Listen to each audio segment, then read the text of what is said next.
Oke, baik. Untuk teman-teman kelas 12 juga bersama Bapak, Ibu, orang tua murid, orang tua siswa kelas 12, kami ucapkan selamat datang.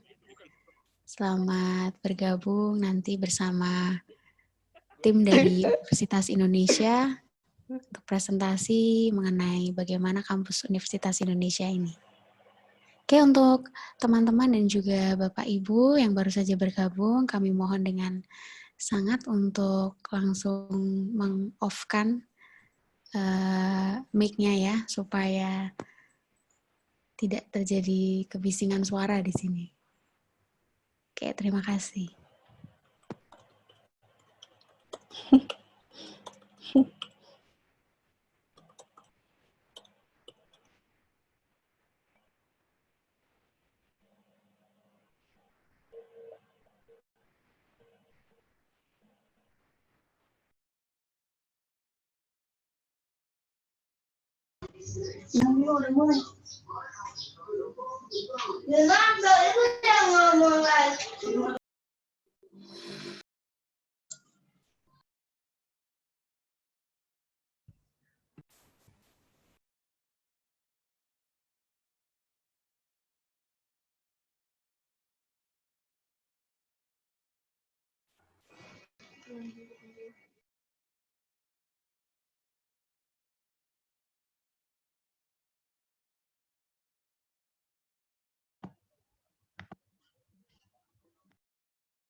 Oke, baik untuk teman-teman dan juga Bapak Ibu wali murid kelas 12, wali siswa, selamat datang yang barusan bergabung.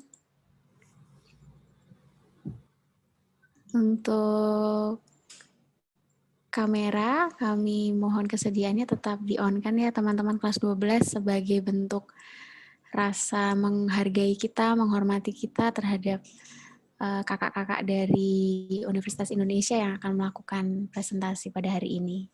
Oke.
Oke, baik kakak-kakak dari Universitas Indonesia selaku pembicara. Mungkin daripada kita menunggu lama, langsung kita mulai saja ya. Iya, sembari nanti mungkin teman-teman yang belum bergabung bisa langsung join aja. Oke. Baik.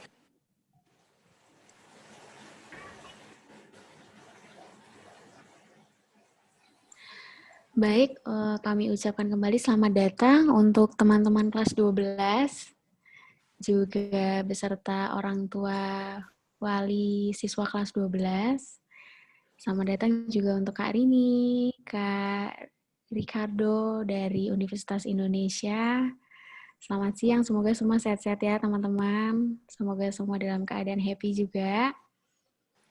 Baik, hari ini sebelumnya saya akan perkenalkan, mungkin teman-teman ada yang belum tahu ya, atau ada yang udah lupa bahkan, saya Bu Anggi, salah satu dari tim BK sekolah, nanti yang akan menemani teman-teman selama mengikuti EduFair dari Universitas Indonesia. Selain itu di sini teman-teman juga bisa mungkin lihat ada Bu Karisa, ada juga Bu Prisma, dan juga ada Bu Ica. Ya teman-teman, ini Bu Ica, ini guru BK kelas 10, mungkin teman-teman yang belum tahu. Oke teman-teman, sebelum mulai, ini ada sedikit sambutan dari Pater Andri. Pater Andri ini adalah kepala sekolah kami nih Kak. Kak Rini dan Kak Ricardo kebetulan akan memberikan sambutan sebagai juga ucapan selamat datang untuk Kak Ricardo dan Kak Rini yang sudah bersedia menemani kami, teman-teman kelas 12 juga memberikan informasi nanti tentang UI. Oke, mungkin saya bisa ini ya, menyetelkan video dulu ya. Video sambutan dari Pater Andri selaku Pater Kepala Sekolah.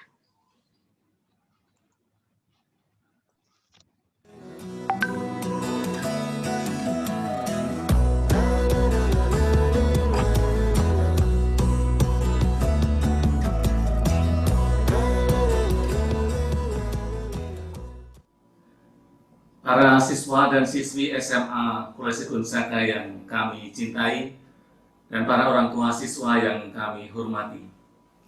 Pada setiap tahun SMA Kolese Gonzaga selalu mengadakan kegiatan EduFair, di mana di dalam kegiatan EduFair ini kami mengundang beberapa perguruan tinggi negeri maupun perguruan tinggi swasta untuk berkenan mempresentasikan program-program yang mereka miliki. Maka diharapkan melalui kegiatan EduFair ini, teman-teman khususnya angkatan ke-32 SMA Kolese Gonzaga akan mendapatkan kekayaan informasi, kedalaman informasi, dan juga wawasan terkait dengan perguruan tinggi negeri maupun perguruan tinggi swasta yang ada di Indonesia maupun yang ada di luar negeri. Maka diharapkan teman-teman sungguh-sungguh jeli untuk memilih dan memilah kira-kira teman-teman ke depan akan melanjutkan studi kemana. Dengan pertimbangan faktor ekonomis yang kita alami saat ini di tengah pandemi, tentu membuat teman-teman semakin selektif di dalam memilih perguruan tinggi mana yang nanti akan teman-teman minati. Maka sekali lagi, meskipun di tengah pandemi ini, kami percaya teman-teman akan berhasil mendapatkan informasi secara mendalam lewat kegiatan EduFair kita bersama tahun 2020 ini. Maka diharapkan teman-teman sungguh-sungguh aktif untuk mencari informasi yang teman-teman butuhkan sesuai dengan minat yang Anda miliki masing-masing. Maka sekali lagi, selamat berproses di dalam kegiatan EduFair tahun 2020 ini. Semoga teman-teman berhasil dan sukses meraih cita-cita yang Anda harapkan bersama. Sekali lagi, profesiat dan selamat berproses di dalam kegiatan EduFair 2020. Terima kasih.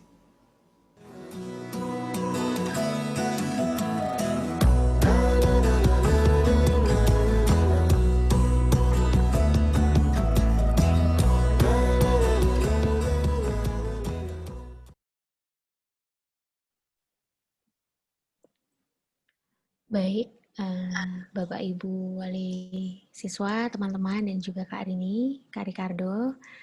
Tadi sudah kita saksikan bersama video sambutan dari Pater Andri selaku Pater Kepala Sekolah SMA Kolese Gonzaga. Mungkin tanpa berlama-lama lagi, kita langsung saja mulai presentasinya, Kak. Untuk itu, Nanti waktu dan tempat saya serahkan kepada Kak Rini dan juga Kak Ricardo. Silakan, Kak. Baik, terima kasih Ibu. Ya, selamat siang semuanya. Saya izin share screen dulu. Ya. Selamat siang semuanya teman-teman, Bapak dan Ibu, orang tua, wali murid dari siswa dan siswi SMA Gonzaga. Senang sekali rasanya saya tahun ini bisa berkunjung lagi ke SMA Gonzaga Jakarta, meskipun pada kesempatan kali ini pertemuan kita harus kita lakukan secara virtual, ya, tidak bisa secara langsung seperti tahun-tahun sebelumnya. Alhamdulillah saya sudah ke Gonzaga itu kalau nggak salah sudah 7 tahun ya, dari semenjak 2013. 2013 saya sudah mulai main ke Gonzaga untuk sharing informasi tentang Universitas Indonesia. Meskipun pada kesempatan kali ini sesi kita diadakan secara online, semoga tidak menyurutkan antusiasme teman-teman semua ya untuk bisa mencari informasi tentang kelanjutan pendidikan tinggi kalian.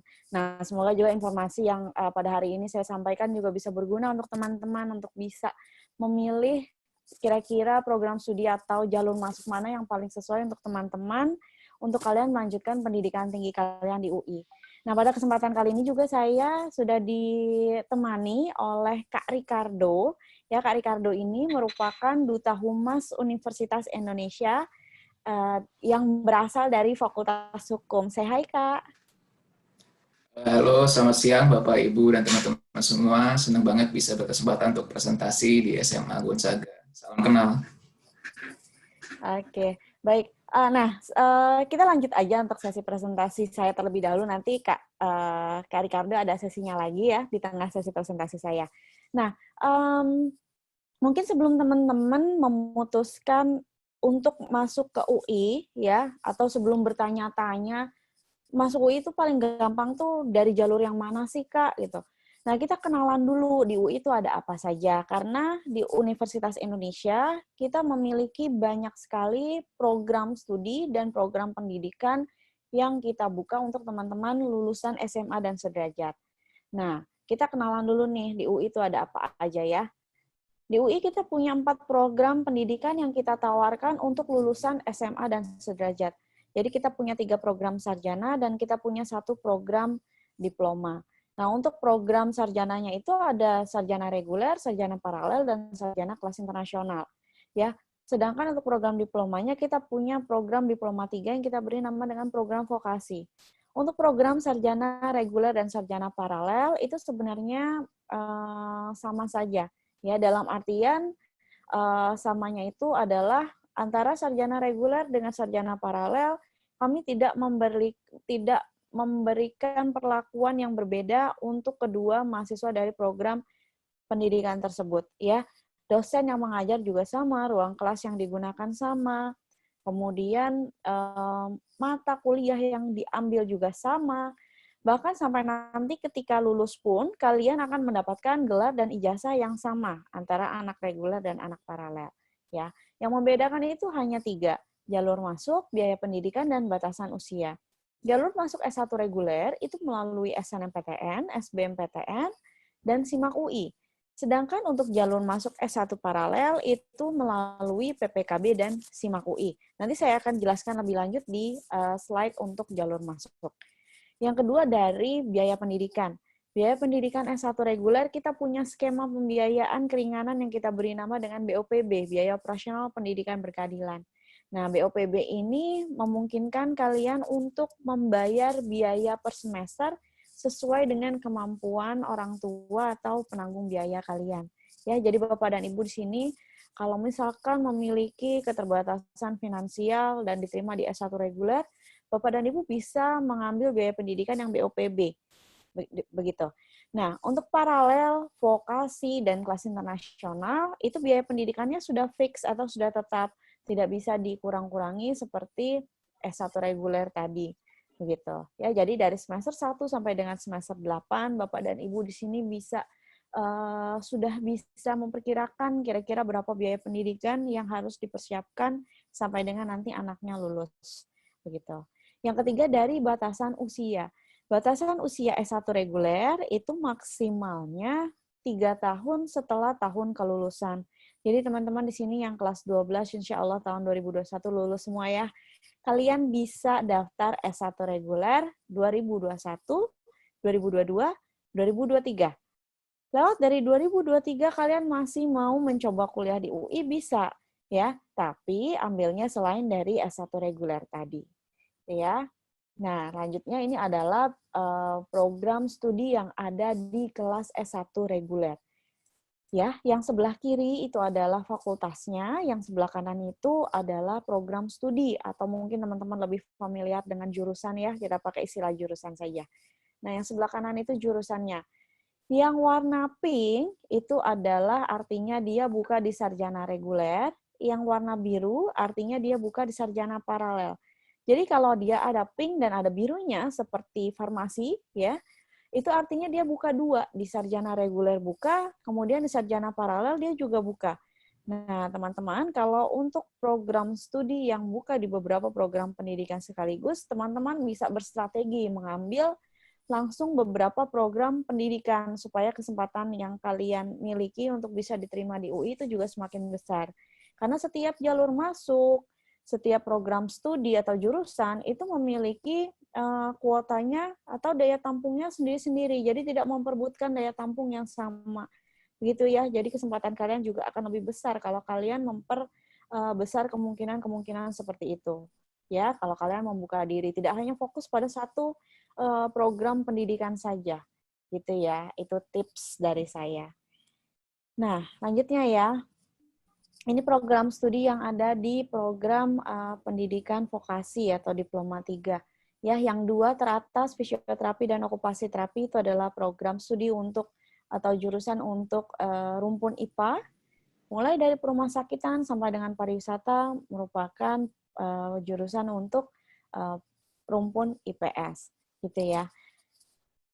Untuk program vokasi sendiri kita juga memiliki jenjang lanjutannya yaitu S1 ekstensi ya yang kita buka penerimaannya 1 tahun sekali bersamaan dengan SIMAK UI yang program reguler, paralel, dan vokasi. Jadi nanti teman-teman kalau ambil program diploma 3, kalian bisa melanjutkan pendidikan kalian di S1 ekstensi supaya bisa mendapatkan gelar S1 juga ya. Jadi tidak hanya berhenti sampai diploma 3 saja. Begitu. Nah, selanjutnya ini adalah program studi yang ada di kelas internasional UI. Kita punya 2 pilihan program yang bisa kalian pilih kalau kalian mau ambil kelas internasional di UI. Kita ada program double degree dan ada program single degree.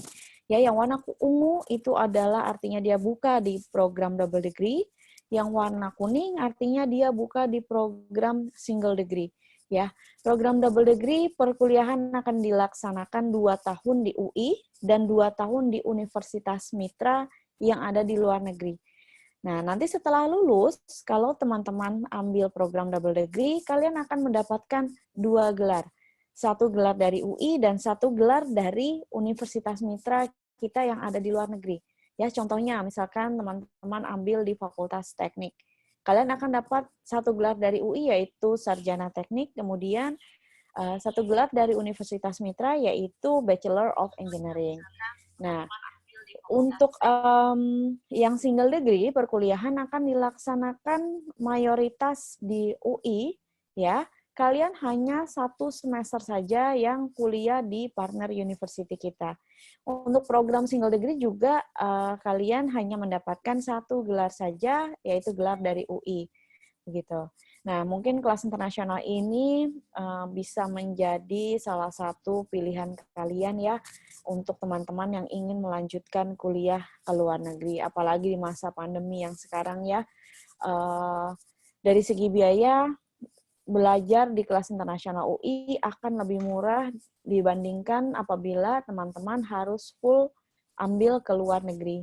Ya, kenapa? Karena untuk double degree saja 2 tahun perkuliahan pertama itu akan kalian ikuti di UI, yang mana biaya pendidikannya akan mengikuti biaya pendidikan di UI.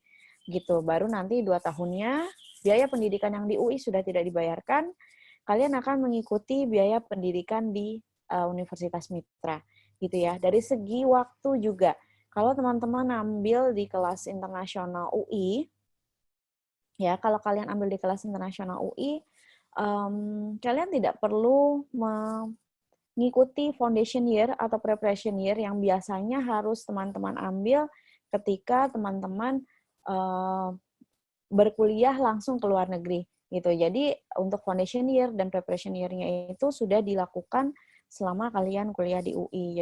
Jadi secara waktu juga sama saja dengan teman-teman ambil S1 reguler, gitu ya. Sama saja, misalkan S1 reguler paralel kuliah selama 4 tahun, untuk kelas internasional juga kuliahnya selama 4 tahun, gitu ya.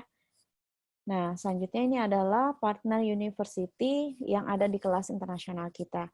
Jadi untuk fakultas atau jurusan yang memiliki beberapa pilihan partner university, teman-teman bisa pilih ya, kira-kira mana partner university yang paling kalian inginkan.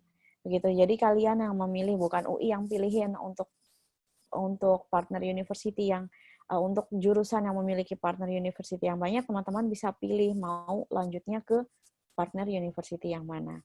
Gitu ya. Jadi kalian tinggal bisa pilih dari list partner university yang sudah disediakan. Oke. Nah, ini jalur masuknya. Jadi tadi kita kan sudah ngomongin ya program studinya tuh ada apa aja. Kemudian adanya di program pendidikan mana. Kalian kemudian bisa tahu harus masuknya melalui jalur apa. Jadi gimana cara tips dan triknya untuk masuk ke UI? Ya, yang pertama kalian harus kenali dulu kalian minatnya jurusannya apa. Cari tahu dia ada di program pendidikan yang mana. Baru kalian bisa tahu harus masuknya melalui jalur apa. Karena jalur masuk di UI banyak sekali ya. Tidak hanya SNMPTN dengan SBMPTN saja, tapi banyak sekali jalur masuk yang UI buat lainnya. Gitu ya. Ini yang atas itu adalah program pendidikannya. Kalau teman-teman ambil garis lurus ke bawah, itu merupakan jalur masuknya masing-masing. Gitu ya. Basically kita di UI punya 2 jalur penerimaan, jalur undangan dengan jalur ujian tulis. Ya, untuk jalur undangan itu merupakan seleksi nilai rapot dan prestasi dari semester 1 sampai dengan semester 5 ketika kalian SMA. Ya. Untuk jalur ujian tulis itu adalah hasil nilai ujian tulis atau tes tertulis yang kalian ikuti yang menentukan kalian diterima atau tidak di UI. Untuk jalur undangan S1 reguler itu namanya SNMPTN. Sedangkan untuk paralel dan vokasi jalur undangannya namanya PPKB. Untuk S1 kelas internasional jalur undangannya namanya talent scouting. Ya, bedanya apa? Bedanya adalah SNMPTN merupakan seleksi nasional masuk perguruan tinggi negeri.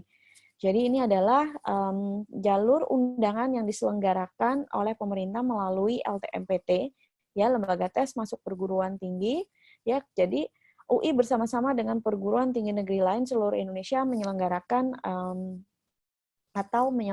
jalur undangan melalui SNMPTN ini.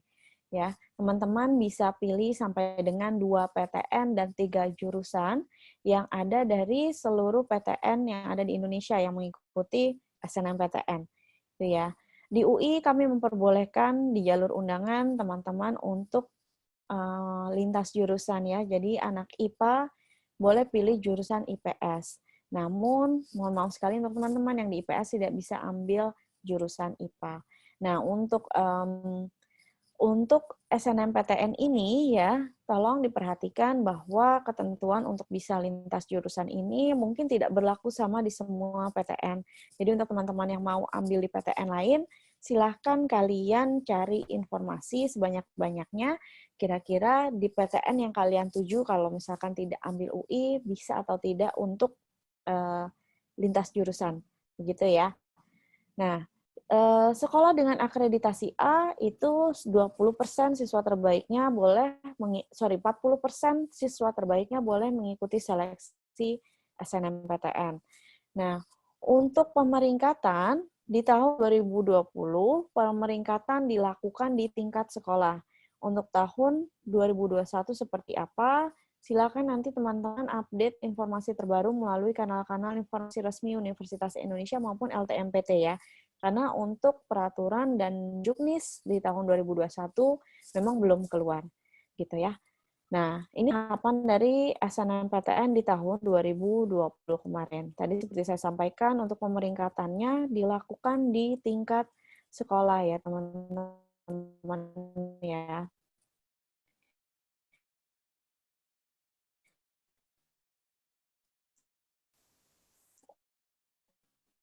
Untuk pemeringkatan tingkat sekolah, tidak pernah ketentuan oleh sampai ketemu nilai-nilai yang sama, itu sudah ada ketentuan-ketentuannya yang sudah ditetapkan oleh LTMPT.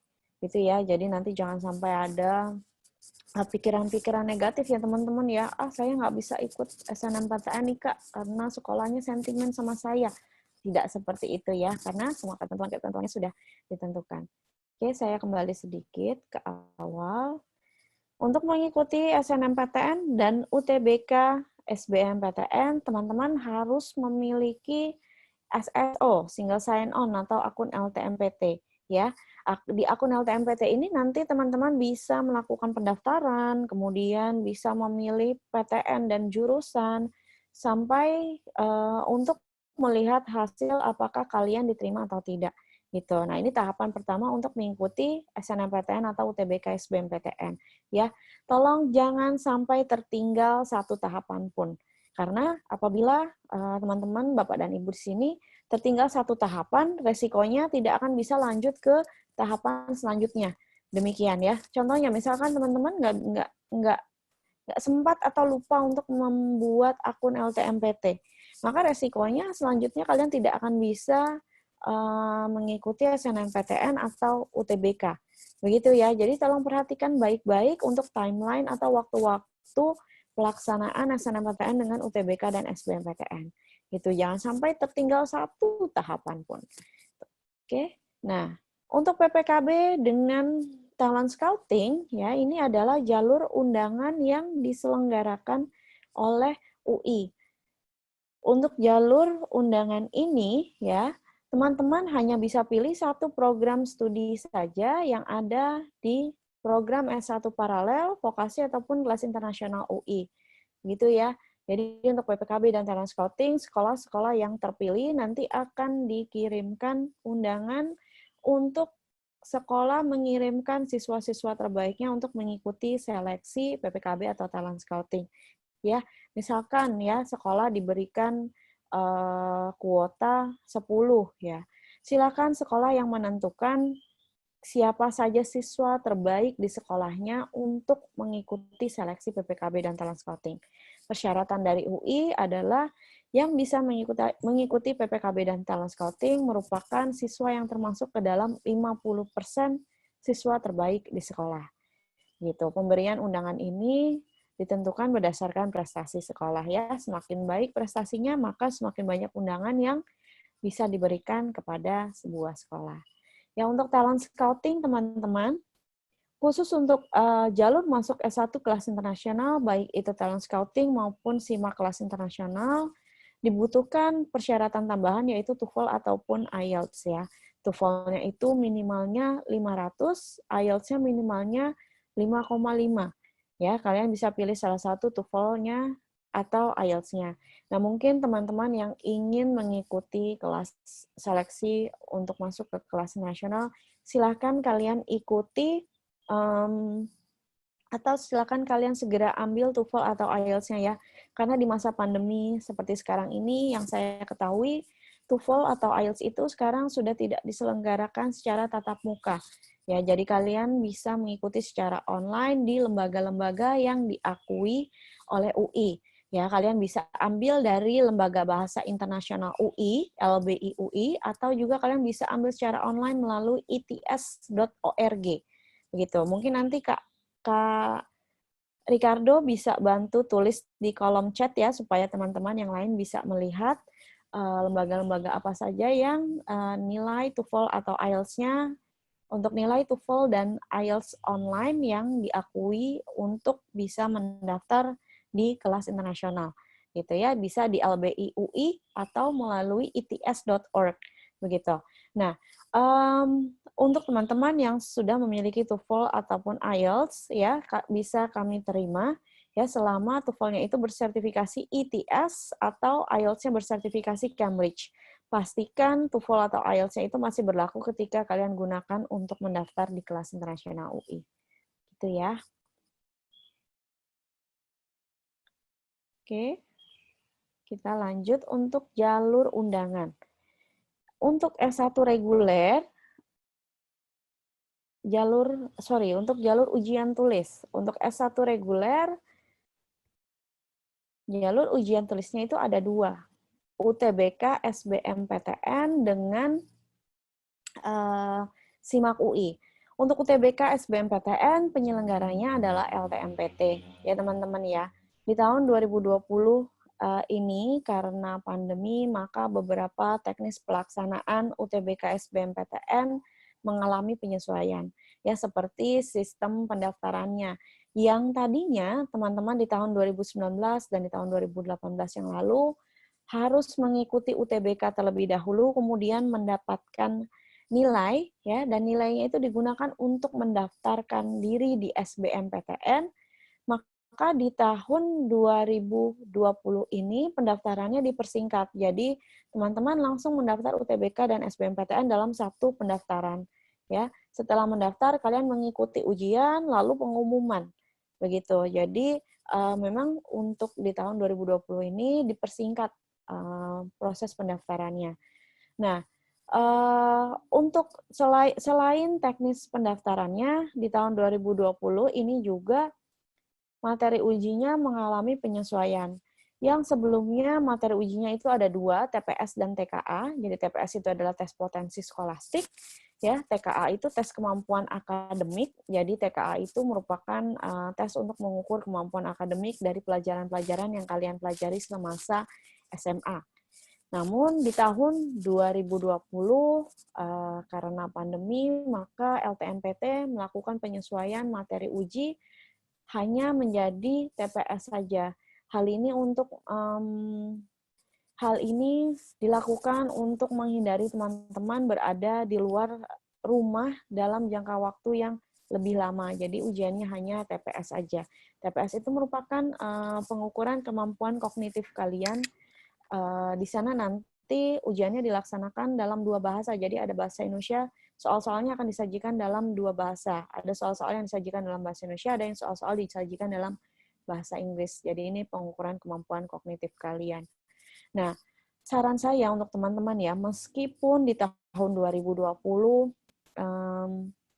tesnya hanya dilakukan satu saja, tes potensi skolastik, saran saya teman-teman jangan hanya fokus pada satu tes saja, karena untuk tahun-tahun mendatang kita tidak tahu kira-kira atau kita belum tahu ya untuk pelaksanaan tes tahun mendatang itu seperti apa. Kita tunggu saja informasi resmi dari LTMPT ya. Jadi apapun skenario ujiannya kalian harus siap gitu. Jadi silakan belajar sebaik-baiknya, silakan persiapkan diri sebaik-baiknya untuk mengikuti jalur-jalur masuk UI. Begitu ya teman-teman ya. Jadi jangan hanya siap dengan satu skenario saja. Apapun yang terjadi nanti, teman-teman harus siap. Ya, ini 10 PTN dengan peminat terbanyak di UTBK SBMPTN tahun 2020 ya. Oke, ini Prodi Saintek dengan keketatan tertinggi. Ini 10 Prodi Saintek dengan nilai UTBK tertinggi. Ini 10 Prodi Sosum dengan nilai keketatan tertinggi. Informasi ini teman-teman bisa dapatkan di web LTMPT ya.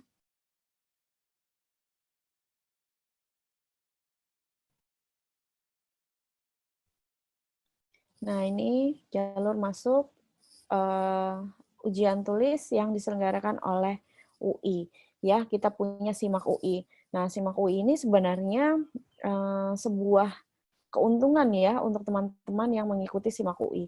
Kenapa? Karena di SIMAK UI ini, terutama di tahun 2020 ini, di tahun 2020 SIMAK UI merupakan jalur masuk dengan kuota yang terbesar ya. Untuk S1 reguler itu kuota SIMAK UI itu adalah 50% dari keseluruhan daya tampung.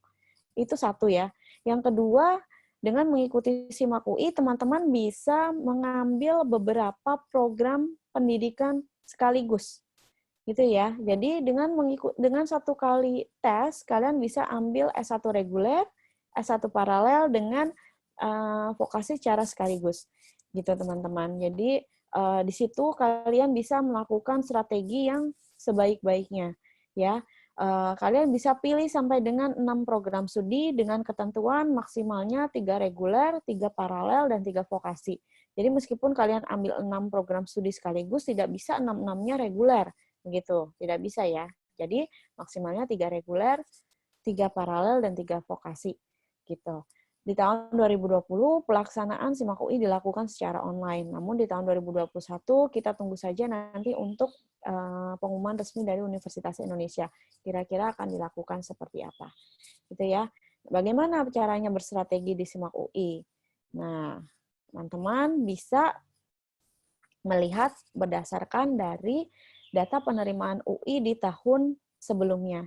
Ya, ini merupakan tingkat keketatan di tahun 2019 ya. Di tahun 2020 kami belum rilis, nanti akan segera kami rilis di web simak.ui.ac.id. Jadi nanti teman-teman bisa update di situ. Nah, untuk tingkat keketatan ini apa sih? Nah, tingkat keketatan ini adalah indikator yang memperlihatkan seberapa besar persaingan yang ada di sebuah jurusan. Tingkat keketatan ini adalah jumlah daya tampung dibagi dengan jumlah pendaftar. Keluarlah persenannya. Semakin kecil persenannya, maka semakin tinggi pula persaingan di sebuah jurusan. Gitu ya. Nah, misalkan contoh gini, kita ambil yang pertama aja, yang kelihatan ya langsung tuh. Di SNMPTN, tingkat keketatan pendidikan dokter adalah 4,3%. Artinya, dari 100 orang yang mendaftar, 4 orang diterima melalui jalur SNMPTN. Gitu ya, jadi persaingannya seperti itu. Nah, di UI, ya, informasi untuk teman-teman ya, di UI kita tidak menggunakan passing grade ya. Passing grade itu hanya sebuah istilah atau metode yang digunakan oleh bimbel. Ya, bukan berarti passing grade itu buruk, enggak ya teman-teman ya. Mungkin passing grade itu bisa teman-teman gunakan sebagai tolak ukur dari keberhasilan pembelajaran kalian. Contohnya misalkan kalian tryout. Nah, di tryout pertama dapat nilainya sekian. Nah, berarti atau passing grade-nya sekian. Berarti kalau tahun atau di tryout berikutnya nilai kalian itu nggak ada kenaikan, artinya belajar kalian itu belum ada kemajuan gitu. Jadi kalian harus belajar lebih giat lagi. Begitu ya, mungkin bisa digunakannya seperti itu. Tapi untuk passing grade itu tidak bisa digunakan sebagai tolak ukur untuk bisa masuk ke Universitas Indonesia. Begitu ya teman-teman ya. Nah teman-teman, kita punya yang namanya daya tampung di UI. Nah daya tampung itu yang menentukan berapa jumlah mahasiswa yang akan kita terima di sebuah jurusan. Gitu. Contohnya nih, misalkan ambil kedokteran lagi ya, yang pertama ya, biar kelihatan. Kedokteran itu daya tampungnya 180 dari semua jalur masuk. 20% dari SNMPTN, 30% dari SBMPTN, dan 50% dari SIMAK UI. Artinya 20% itu sekitar 36. Ya. Artinya kita akan mengambil 36 orang siswa terbaik dari seluruh Indonesia yang pilih FKUI di SNMPTN. Gitu ya teman-teman ya. Jadi cara menghitungnya seperti itu. Jadi disesuaikan dengan daya tampung yang kita buka. Gitu. Jadi kalau passing grade itu kan misalkan passing grade untuk masuk FK 800. Nah, berapa ribu anak yang nilainya 800 ke atas, berarti kan semuanya harus kita ambil. Gitu ya. Nah, kita punya daya tampung. Jadi kita sesuaikan jumlahnya sesuai dengan daya tampung yang dibuka untuk setiap jurusan. Begitu. Nah, gimana caranya berstrategi di SIMAK? Caranya gini, untuk teman-teman yang mau ambil jurusan yang membuka di beberapa program pendidikan secara sekaligus, kalian bisa optimalkan atau maksimalkan dengan mengambil 2 program pendidikan sekaligus disimak, ya, atau beberapa program pendidikan sekaligus disimak. Contohnya nih, misalkan matematika ya, matematika di nomor 9, kita sama-sama lihat ya. Matematika itu dia buka di sarjana reguler dan di sarjana paralel. Jadi misalkan disimak UI, teman-teman bisa lihat di matematika itu disimak untuk yang reguler 2,1% tingkat keketatannya, ya. Di paralel, nah ini untuk yang paralel ya. Di paralel matematika untuk jalur simaknya 5% tingkat keketatannya. Nah, artinya berarti tingkat persaingannya lebih ketat yang S1 regulernya melalui simak. Jadi, bisa saja kamu pilihan pertama S1 reguler matematika, pilihan keduanya S1 paralel matematika di simak UI gitu. Jadi kamu ambil 2 sekaligus. Kalau misalkan tidak keterima di regulernya, maka teman-teman punya peluang atau punya kesempatan di S1 paralelnya gitu. Jadi kalian memiliki 2 kesempatan yang berbeda karena setiap jalur masuk, setiap program pendidikan itu memiliki kuotanya atau daya tampungnya sendiri-sendiri, tidak memperebutkan daya tampung yang sama. Jadi semakin banyak kalian ikuti, artinya semakin besar pula peluang kalian untuk atau semakin membuka peluang kalian untuk bisa diterima di UI. Gitu ya. Silakan teman-teman bikin aja di Microsoft Excel ya, sebelah kiri jurusannya, kemudian sebelah kanan jalur masuknya. Maksudnya tingkat keketatannya berdasarkan program pendidikan. Nanti tinggal kalian sort aja gitu. Nanti kalian tinggal sort, diurutkan dari yang terkecil sampai yang terbesar. Nah, di situ teman-teman bisa tahu kira-kira mana yang harus ditaruh di pilihan pertama, kedua, atau ketiga. Gitu. Jadi strateginya akan lebih luas lagi. Gitu. Jadi strateginya akan lebih luas lagi. Gitu ya.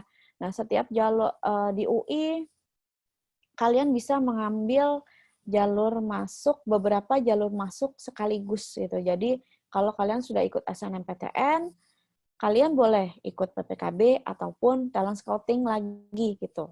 Kalian ikut UTBK SBMPTN, kalian boleh ambil SIMAK ataupun SIMAK kelas internasional secara sekaligus. Ya mungkin meskipun nanti waktu pendaftarannya biasanya hampir bersamaan, tapi ujiannya nanti nggak barengan. Nggak perlu khawatir ya teman-teman ya. Meskipun waktu pendaftarannya bareng, nanti ujiannya nggak bareng. Jadi memungkinkan sekali kalian untuk mengambil beberapa jalur penerimaan sekaligus. Nah, mungkin teman-teman untuk yang mau ambil di jalur undangan secara sekaligus, di beberapa sekolah itu biasanya diberlakukan peraturan ya, yang ambil SNMPTN dengan PPKB atau talent scouting itu biasanya SNMPTN-nya harus pilih UI. Ya, kenapa? Karena biasanya sekolah melakukan strategi itu untuk menghindarkan kalian diterima di beberapa jalur undangan sekaligus. Gitu ya. Kenapa memangnya? Karena untuk jalur undangan itu kalau kalian diterima dan tidak daftar ulang atau tidak mengambil, resikonya sekolah bisa dievaluasi ulang. Ya, mungkin di beberapa perguruan tinggi negeri menerapkan sistem blacklist ya, tapi kita di UI kita tidak menerapkan sistem blacklist. Kita akan mengevaluasi sekolah kalian. Kalau kalian diterima di undangan tapi tidak ambil. Ya, resikonya apa kalau dievaluasi? Resikonya kalau dievaluasi indeks sekolah kalian itu bisa turun ya. Indeks sekolah kan yang menentukan berapa sih kira-kira bobot dari nilai di sekolah kalian. Nilai 8 di Gonzaga belum tentu sama value-nya dengan nilai 8 di sekolah lain. Itu ya. Jadi teman-teman, sebelum kalian pilih satu jurusan di jalur undangan, di PTN manapun, tolong pikirkan baik-baik. Apakah akan kalian ambil kalau nanti diterima? Itu ya, jangan sampai nanti sudah diterima tapi tidak diambil. Kasihan sekolah kalian ya, sudah mendidik kalian selama 3 tahun sampai akhirnya kalian bisa lulus dengan nilai yang baik, tapi ternyata ketika diterima di undangan tidak kalian ambil. Kasihan ya adik-adik kalian nanti kesempatannya untuk bisa diterima melalui jalur undangan jadi lebih kecil. Itu ya, ini tingkat keketatan untuk S1 kelas internasional. Mungkin Kak Ricardo boleh tolong bantu juga tulis di kolom chat ya. Untuk data-data ini teman-teman bisa buka di simak.ui.ac.id ya. Silakan Kak Ricardo dibantu ditulis di kolom chat ya. Untuk data-data ini bisa dibuka di simak.ui.ac.id. Semuanya kita publish secara online. Jadi teman-teman bisa melakukan strategi sebaik-baiknya. Nah, ini untuk yang vokasi ya. Ini untuk yang vokasi. Ya, tadi seperti saya sampaikan kalau untuk vokasi ini kita punya jenjang lanjutannya yaitu S1 ekstensi ya. Jadi teman-teman nanti bisa lanjut S1 ekstensi di UI. Selanjutnya ini biaya pendidikan untuk S1 kelas reguler, S1 reguler. Nah, untuk S1 reguler ini, tadi seperti saya sampaikan, kita punya 2 skema pembiayaan. Jadi ada yang satu yang namanya BOPB, Biaya Operasional Pendidikan Berkeadilan, dan BOPP, Biaya Operasional Pendidikan Pilihan. Nah, untuk BOPB ini, memungkinkan Bapak dan Ibu di sini yang memiliki keterbatasan finansial untuk membayar biaya pendidikan sesuai dengan kemampuan dari finansial Bapak dan Ibu sekalian. Yang IPA itu mulai dari Rp0 sampai dengan 7,5 juta maksimalnya. IPS mulai dari Rp0 sampai dengan 5 juta. Ya, ini dibayarkan sesuai dengan kemampuan Bapak dan Ibu. Namun apabila Bapak dan Ibu memiliki rezeki yang lebih ya, dan ingin berkontribusi terhadap peningkatan pendidikan di UI, ingin bantu teman-teman anaknya yang kurang beruntung, bisa pilih yang pilihan. Jadi BOPB-nya ditinggalkan, bisa pilih yang biaya operasional pendidikan pilihan. Ya, ada kelas A sampai dengan kelas E yang bisa dipilih. Bapak dan Ibu bisa pilih kelas A sampai dengan kelas E untuk BOPP. Nah, BOPP ini dibayarkan sesuai dengan keikhlasan Bapak dan Ibu. Jadi bukan UI yang menentukan, tapi Bapak dan Ibu yang menentukan ikhlasnya bayarnya berapa. Gitu ya. Pilih kelas A ataupun kelas E maupun BOPB itu tidak akan membedakan fasilitas yang UI berikan kepada kalian. Semua belajarnya sama dalam satu kelas. Jadi satu kelas itu macam-macam biaya pendidikannya. Ada yang bayar Rp0, ada yang mungkin ikhlas bayar sampai dengan 20 juta begitu. Jadi memang benar-benar disesuaikan gitu ya. Nah, untuk S1 reguler juga kita tidak ada uang pangkal ya teman-teman ya. Jadi biaya pendidikannya hanya biaya per semester saja. Dan kita sudah menggunakan UKT di semua program pendidikan UI. Baik itu S1 reguler maupun paralel, vokasi, dan kelas internasional. Dan yang paling penting teman-teman, biaya pendidikan S1 reguler ini ditentukan setelah kalian diterima di UI. Ya, kalian atau Bapak dan Ibu di sini pilih yang tertinggi sekalipun tidak akan ada pengaruhnya terhadap penerimaannya di UI ya. Karena biaya pendidikannya ini semua ditentukan setelah diterima menjadi mahasiswa UI. Selanjutnya ini adalah biaya pendidikan untuk kelas paralel, vokasi, dan kelas internasional. BOP itu adalah biaya per semester, UP itu uang pangkal yang dibayarkan sekali aja. Nah, untuk kelas internasional, tuition fee itu adalah biaya per semester, admission fee itu adalah uang pangkal yang dibayarkan sekali. Nah, untuk kelas internasional ini adalah biaya pendidikan selama berkuliah di UI. Jadi nanti ketika teman-teman belajar ke luar negeri, biaya pendidikan yang di UI sudah tidak dibayarkan lagi. Jadi biaya pendidikannya mengikuti dengan biaya pendidikan di Universitas Mitra, gitu ya.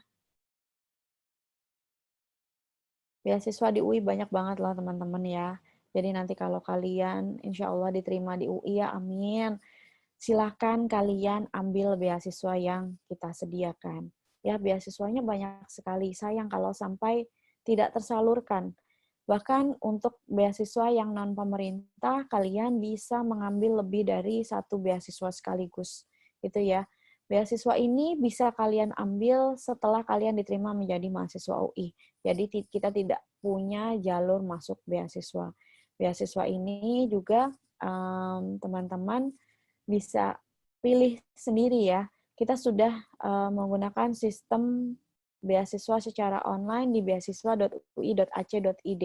Nanti di situ teman-teman bisa lihat kira-kira beasiswa apa yang paling sesuai dengan kriteria kalian yang sedang dibuka dan kalian bisa daftar langsung melalui web tersebut. Itu ya, komponennya juga tidak hanya terbatas pada biaya pendidikan saja, tapi banyak juga beasiswa-beasiswa yang memberikan tambahan-tambahan seperti uang saku, atau misalkan ketika kalian sedang melakukan penelitian atau skripsi, teman-teman bisa ambil beasiswa tugas akhir. Gitu. Baik, terima kasih. Itu sesi untuk saya. Selanjutnya, saya persilakan untuk Kak Ricardo untuk bisa memulai sharing session-nya. Silakan, Kak. Oke, terima kasih kali ini. Oke, selamat siang Bapak Ibu, teman-teman semua.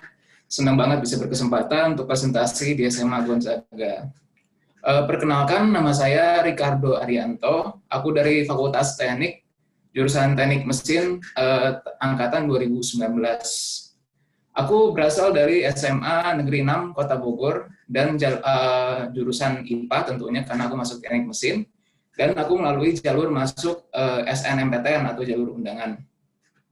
Kesibukan aku di kampus saat ini adalah sebagai Duta Humas Universitas Indonesia tahun 2020, dan prestasi aku salah satunya adalah penerima beasiswa C Undergraduate Scholarship, di mana beasiswa tersebut itu adalah beasiswa yang diberikan oleh Garena.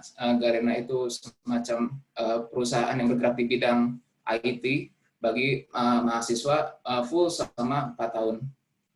Mungkin boleh next, Kak. Oke, di kampus UI, fasilitas penunjang ada banyak banget nih untuk menunjang kegiatan perkuliahan teman-teman.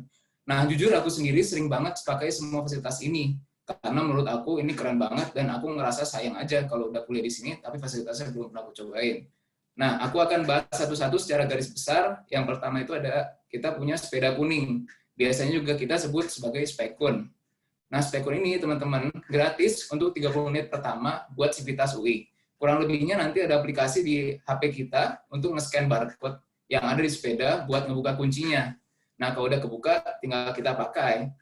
Nah, spekun ini bebas kita gunakan selama masih di lingkungan UI. Lumayan banget buat olahraga dan ngilangin penat habis kuliah. Yang kedua, kita punya bus kuning atau Bikun. Nah, yang menarik dari bus kuning ini adalah nggak cuma Civitas UI aja yang bisa pakai, tapi masyarakat umum yang datang ke UI boleh banget naik Bikun. Secara kerasa banget jarak antar fakultasnya di UI. Kalau jalan kaki, pokoknya capek banget.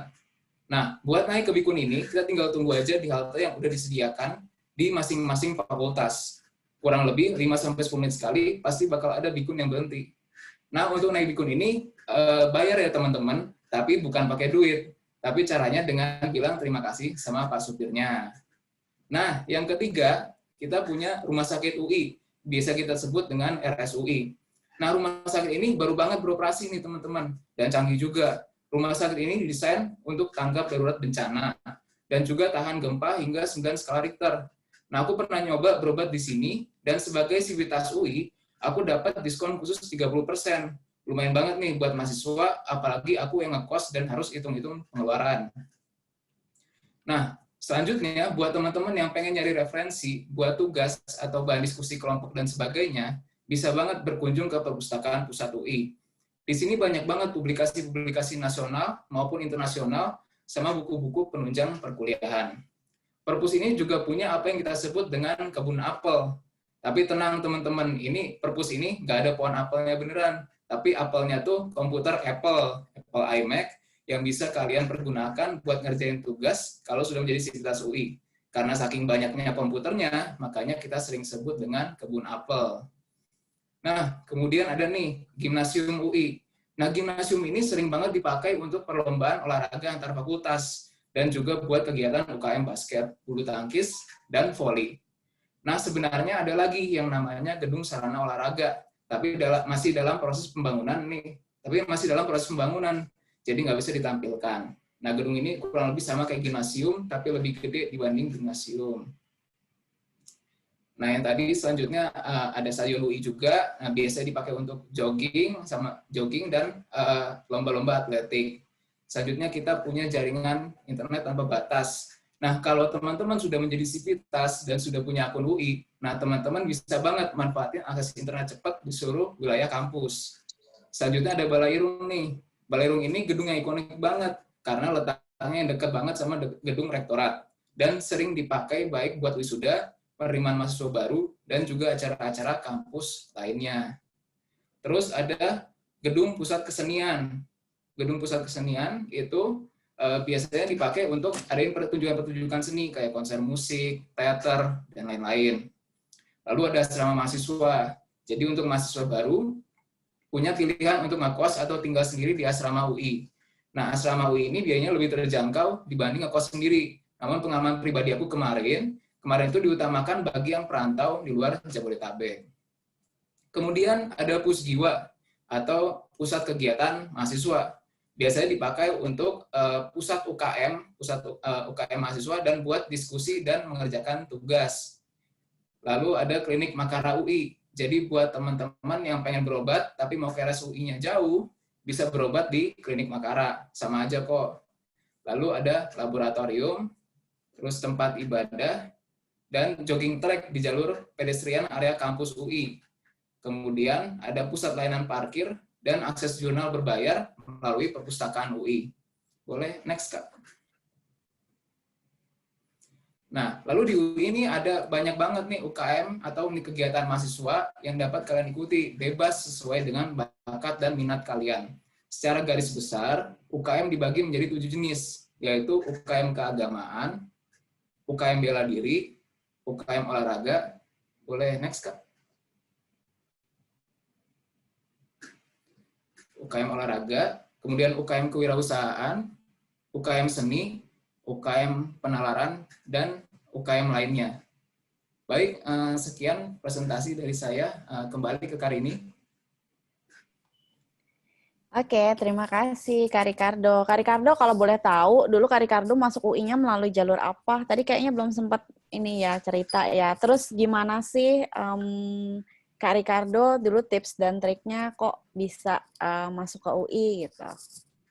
Nah, Oke. Makasih pertanyaannya. Kalau aku kemarin masuk ke UI itu lewat jalur SNMPTN atau jalur undangan. Nah, untuk tipsnya kenapa, aku sendiri juga kaget sih sebetulnya kenapa aku bisa masuk UI. Tapi sebetulnya aku dari dulu udah punya mimpi buat pengen masuk UI. Jadi dari kelas 10 ya, kelas 1 SMA, aku udah mulai ngeset target aku kalau aku pengen masuk ke UI. Tapi aku nggak mau lewat jalur tes, karena aku tahu kalau jalur tes itu susah buat aku pribadi ya. Jadi aku belajar sekenceng-kencengnya, sekuat tenaganya aku lah pokoknya perjuangannya. Nah, pokoknya aku harus dapat jalur SNMPTN.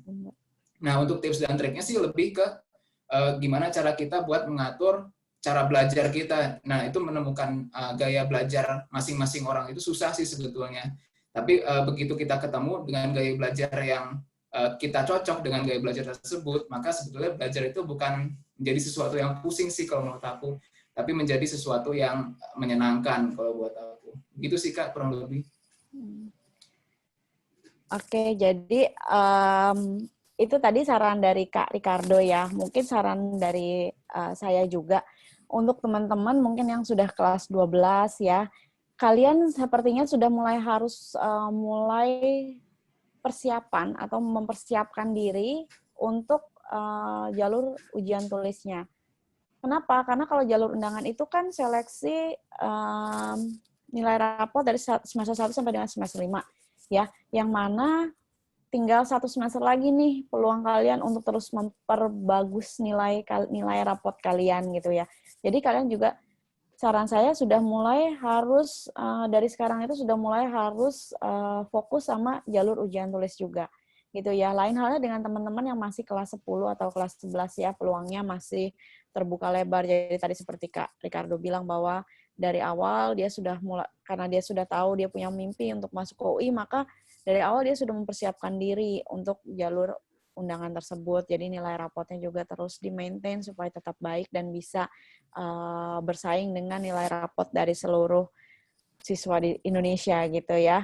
Nah teman-teman, ini kanal-kanal informasi resmi Universitas Indonesia. Jadi nanti setelah acara kita kalau misalkan masih ada yang ingin kalian tanyakan ya, kalian bisa langsung kontak kanal-kanal informasi tersebut. Atau teman-teman bisa follow ya Instagram Kak Ricardo dan kakak-kakak yang lain, itu ada di @dutahumas.ui.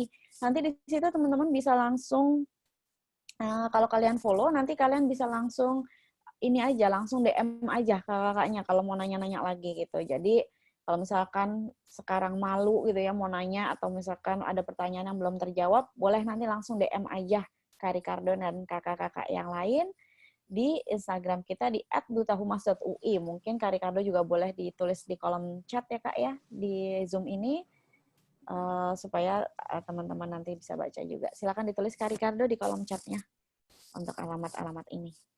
Ya. Oke, saya izin ya Ibu Bapak langsung buka untuk sesi tanya jawab. Kalau ada yang ingin bertanya, monggo langsung ditanyakan, silakan. Oh ya, permisi ya Kak, mau tanya. Iya, namanya siapa? Yohanes Baptista Handaru. Iya, silakan Yohanes. Saya ingin bertanya Kak, kalau jalur undangan itu harus lewat tahap lagi atau gimana ya Kak?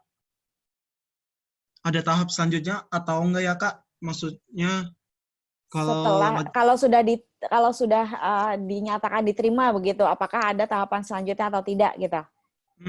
Iya, oke. Jadi jalur undangan itu kan seleksi nilai rapot dan prestasi teman-teman dari semester 1 sampai dengan semester 5 ya.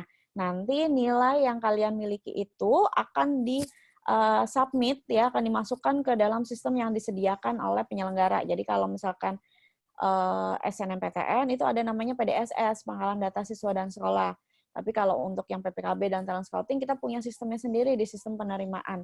Nah, setelah nilai dan prestasi kalian disubmit, nanti akan diseleksi. Nah, setelah itu kan pengumuman ya, diterima atau tidak di program studi atau di PTN yang kalian inginkan. Setelah diumumkan diterima, ada proses yang namanya verifikasi nilai rapot.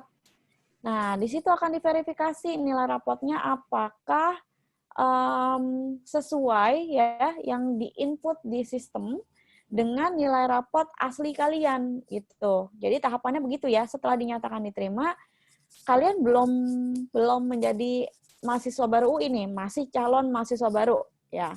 Setelah diterima, kalian akan melakukan verifikasi nilai rapot.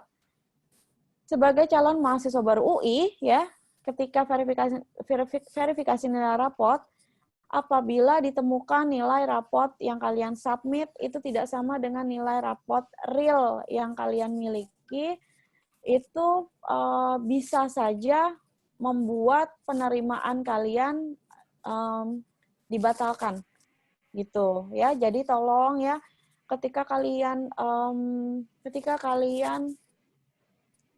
mengisi ya formnya, mengisi atau memasukkan nilai rapot, itu biasanya ada proses kalian bisa mengecek, ada tahapan di mana kalian bisa mengecek apakah nilai yang diinput oleh sekolah sudah sesuai dengan nilai rapot asli kalian. Nah, di situ tolong gunakan waktu sebaik-baiknya untuk mengecek apakah nilainya semuanya sudah sama, jangan sampai salah. Karena kalau sampai nilai rapotnya diverifikasi tidak sama, maka kemungkinan terburuknya adalah penerimaan kalian bisa dibatalkan. Itu ya, setelah verifikasi, kemudian registrasi ya. Registrasi itu bisa pilih pembiayaan dan sebagainya. Baru setelah melewati tahapan-tahapan tersebut, kalau tidak ada masalah, maka baru di situ dinyatakan kalian diterima menjadi mahasiswa baru UI, jadi bukan calon mahasiswa baru lagi, gitu. Gimana? Jadi kalau sudah diterima, udah nggak ada tahapan harus tes lagi kah atau apa, tidak ya. Bagaimana? Sudah dipahami? Sudah ya? Oke. Saya lanjut, saya coba lihat dari pertanyaan yang ada di kolom chat, karena sudah lumayan banyak nih yang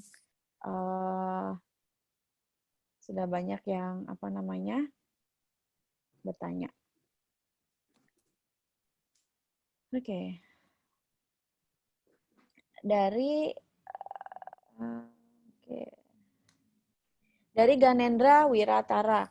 Apakah betul jika melalui jalur paralel tidak ada beasiswa? Kita samakan persepsi dulu ya. Paralel itu bukan jalur, ya teman-teman ya.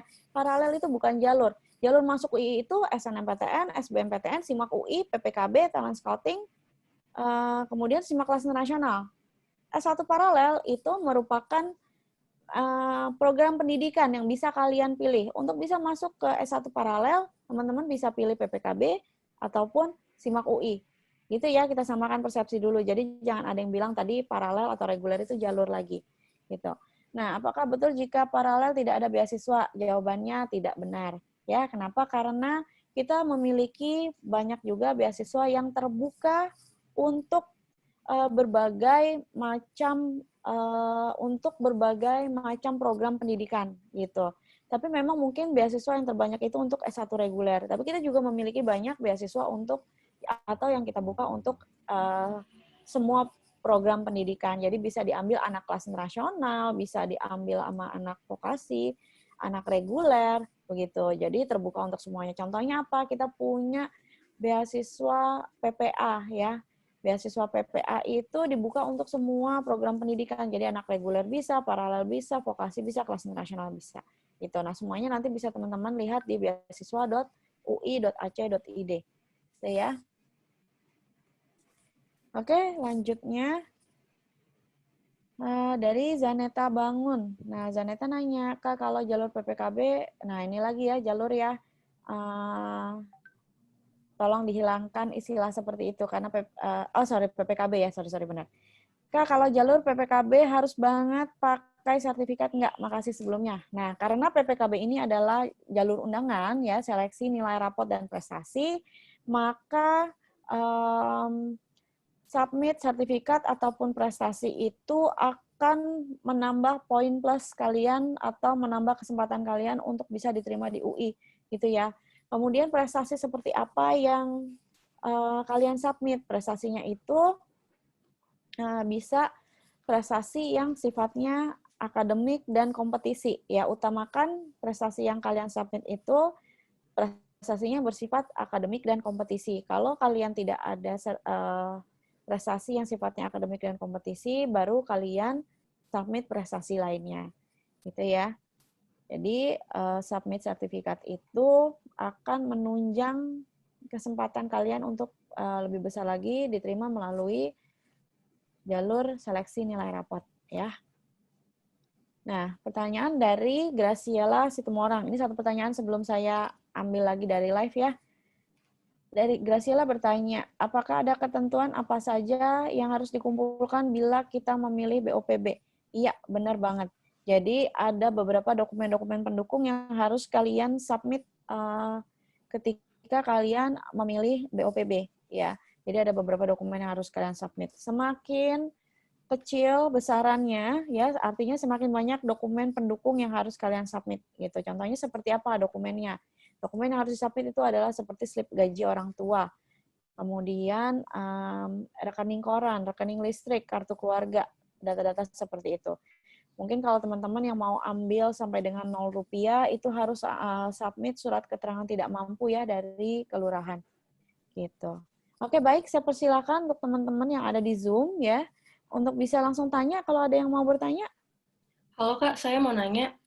Namanya siapa, saya? Glenia. Renia. Gleni. Oke, silakan Gleni. Untuk anak IPA yang lintas jurusan ke Rungkup Soshum, itu yang dilihat nilai apa aja ya Kak? Karena kan agak nggak relevan. Oke, jadi untuk teman-teman yang lintas jurusan, ya untuk lintas jurusan itu nggak perlu khawatir. Kita sudah ada perhitungannya sendiri. Nilai apa saja yang akan diambil itu ya nilai 6 mata pelajaran IPA kalian yang di UN kan, gitu. Kok bisa? Tentu saja bisa karena kita ada yang namanya konversi atau korelasi nilai gitu. Contohnya misalkan gimana? Contohnya ya, kenapa anak IPA bisa ambil jurusan IPS? Karena mata pelajaran yang diambil oleh anak IPA itu relevan dengan jurusan yang akan kalian ambil di UI, jurusan IPS yang kalian akan ambil di UI. Contohnya misalkan ya anak IPA mau ambil jurusan ekonomi ya. pasti kok bisa Kak anak IPA ambil jurusan ekonomi? Bisa saja karena meskipun namanya ekonomi, tapi di situ pelajarannya atau mata kuliahnya itu banyak banget yang sifatnya hitung-hitungan gitu. Anak IPA kan belajarnya mostly hitung-hitungan ya, jadi memungkinkan aja. Nah, Kak, tapi kok anak IPA bisa ambil ilmu hukum? Hukum kan nggak ada hitung-hitungannya sama sekali, ya semuanya hafalan. Ya kata siapa anak hukum belajarnya hafalan? Nggak ada yang akan mampu untuk menghafal pasal-pasal di semua kitab perundang-undangan yang ada gitu atau peraturan yang ada. Ya, anak hukum itu banyak sekali belajar logika. Jadi melogikakan suatu kasus dikaitkan dengan pasal gitu. Nah, logika itu kan biasanya banyak dilatih dengan hitung-hitungan gitu ya. Jadi nggak usah khawatir untuk teman-teman yang anak IPA mau ambil jurusan IPS karena tetap bisa ada korelasi antara nilai yang kalian diambil di SMA dengan jurusan yang akan kalian ambil di UI gitu ya. Sudah terjawab ya Glenny ya? Ini untuk SNM kan ya, Kak? Untuk SNM, PPKB, dan talent scouting sama saja. Ah. Iya. Untuk semua jalur undangan seperti itu. Ya. Oke, saya sebelum lanjut, saya mau ambil yang dari chat dulu ya. Kak, apa beda jalur simak reguler dari Ratna Bolon? Wah, Ratna Bolon mungkin tadi sedang away ya, ketika saya menjelaskan tentang perbedaan jalur simak reguler dan beda simak reguler dengan simak paralel. Tadi saya sudah jelaskan untuk reguler dan paralel itu bedanya apa saja. Nah, saya buka lagi deh PPT-nya. Ini bedanya ya, Ratna. Ya, ini bedanya ada tiga perbedaan ya, jalur masuk, biaya pendidikan dengan batasan usia. Selain daripada tiga ini, semuanya sama saja ya.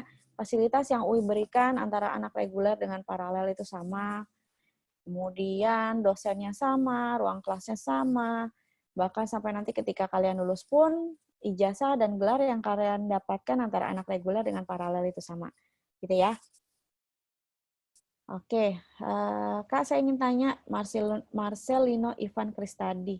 Kak, saya ingin tanya apakah Gonzaga bisa ambil jalur PPKB? Jawabannya bisa ya. Alhamdulillah Gonzaga merupakan salah satu sekolah yang kita fasilitasi atau kita berikan undangan untuk mengikuti seleksi PPKB dan talent scouting. Ya, jadi untuk semua jalur undangan kalian akan dibantu oleh Bapak dan Ibu guru di sekolah untuk mensubmit nilai-nilai ke sistem ya. Jadi untuk jalur undangan akan dibantu oleh sekolah, namun untuk jalur ujian tulis kalian akan mendaftar sendiri. Gitu ya. Oke, silakan. Kalau ada yang ingin bertanya langsung live. Kak, siang Kak, saya mau nanya untuk Namanya siapa sayang? Meira, nama saya Meira. Ya. Saya mau nanya tentang program internasional yang double degree itu akan pasti ke luar negeri atau kayak ada batas nilai gitu untuk ke luar negerinya? Oke, untuk double degree ketika ke luar negeri apakah ada persyaratan begitu ya? Oke, pertanyaannya bagus banget Merah. Jadi ya, untuk teman-teman yang baru kelihatan Merah orangnya. Halo. Ya, jadi untuk teman-teman yang ingin ambil kelas internasional, ya memang ada persyaratan-persyaratan khusus ketika kalian akan lanjut ke Universitas Mitra. Saya tulis di kolom chat ya, saya punya brosur-brosur kelas internasional. Nanti teman-teman bisa download di situ aja. Bentar ya. Nah, ini nanti besar dan kecilnya harus sesuai ya link ini ya, karena kalau besar dan kecilnya nggak sesuai, nanti nggak bisa kebuka linknya. ui.id/KI brosur, K dan I-nya besar. ui.id/KI brosur, K dan I-nya besar. Ya, di situ untuk kelas internasional saya upload semua brosur-brosurnya dari semua fakultas ya. Di situ informasinya jelas banget. Berapa kira-kira biaya pendidikan di partner uni, kemudian dapat gelarnya apa, kemudian living cost-nya kira-kira berapa. Itu semuanya nanti ada di brosur-brosur di situ ya, di brosur setiap fakultas. Kalian silakan download berdasarkan itu saja. Nah, untuk persyaratannya seperti apa? Benar banget Merah, nanti ketika teman-teman untuk berangkat keluar, itu biasanya ada persyaratan-persyaratan dari partner university, gitu ya. Contohnya, misalkan ya di UI kalian minimum requirements untuk TOEFL atau IELTS-nya itu 500 atau 5,5 untuk IELTS gitu. Nah, bisa saja di partner university ketika kalian berangkat mereka minta TOEFL atau IELTS yang lebih tinggi gitu ya, tergantung dari si partner university-nya. Semakin baik partnernya, semakin tinggi ranking partnernya, itu biasanya semakin tinggi nilai TOEFL ataupun IELTS ya. Dan juga biasanya mereka kan ada minimum requirements IPK gitu. Tapi teman-teman nggak usah khawatir karena informasi-informasi seperti ini sudah akan diinformasikan dari awal perkuliahan kalian gitu. Jadi informasi-informasi ini sudah kalian dapatkan di awal perkuliahan. Jadi teman-teman sudah bisa prepare nih kira-kira, oh saya pengen lanjut ke Melbourne. Oh Melbourne minimal requirements TOEFL-nya sekian, IPK-nya sekian. Jadi dari awal kalian sudah bisa mempersiapkan diri. Jadi enggak tiba-tiba mau berangkat baru TOEFL-nya sekian, IELTS-nya sekian, enggak ya, semuanya sudah diinformasikan di awal gitu. Jadi nanti teman-teman bisa mempersiapkan diri gitu, kurang lebih Merah. Sudah terjawab ya. Oh ya teman-teman, untuk TOEFL dan IELTS-nya tadi saya sampaikan ya 500 untuk TOEFL, IELTS-nya minimalnya 5,5.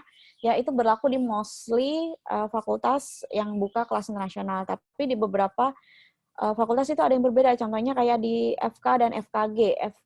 FK dan FKG itu minimalnya TOEFL-nya itu 550, IELTS-nya itu minimalnya 6. Di FH juga berbeda gitu ya, di Fakultas Hukum. Jadi tolong nanti kalian perhatikan baik-baik sebelum kalian daftar, apakah TOEFL atau IELTS kalian sudah masuk ke requirements yang diminta. Nanti bisa, kalau misalkan belum cukup, ambil lagi TOEFL-nya sampai total skornya sudah seperti yang diminta oleh fakultas yang kalian ingin tuju. Gitu ya. Oke, saya jawab lagi di... sudah terjawab semua di kolom chat. Oh, ada ya terakhir nih, Alexandra. Alexandra Purwanti, boleh tahu berapa kisaran nilai rata-rata rapot SNMPTN yang menjadi kriteria dari UI? Kita nggak ada nilai minimal ya, tadi sudah saya sampaikan sebenarnya kita nggak ada passing grade atau nggak ada nilai minimal. Jadi kita akan mengambil yang terbaik sesuai dengan daya tampung. Contohnya misalkan FK tadi ya, FK daya tampungnya 36 untuk SNMPTN. Artinya kita akan mengambil 36 siswa terbaik di sekolah, kita akan mengambil 36 siswa terbaik di seluruh Indonesia yang memilih FKUI di SNMPTN. Gitu ya. Jadi kita akan mengambil sesuai dengan daya tampung. Tidak ada nilai minimal, tidak ada nilai minimal untuk masuk ke sebuah jurusan di UI. Gitu. Ya, silahkan yang lain kalau ada yang mau nanya. Kak, Namanya siapa sayang? Radin, Kak. Silahkan Radin. Radin mana nih fotonya? Nggak keluar videonya. Mau ada nanya, ya? Kak. Silakan Radin. Kalau misalnya untuk PPKB dan SNMPTN itu kan dari sekolah kan. Nah, kita tuh boleh mengajukan diri atau nanti sekolah yang approach kita? Oke, untuk PPKB dan SNMPTN bagaimana cara mendaftarnya ya? Nanti UI akan mengirimkan undangan ke sekolah ya, berisi password dan username serta berapa kuota yang UI berikan untuk sekolah mengirimkan siswa terbaiknya gitu.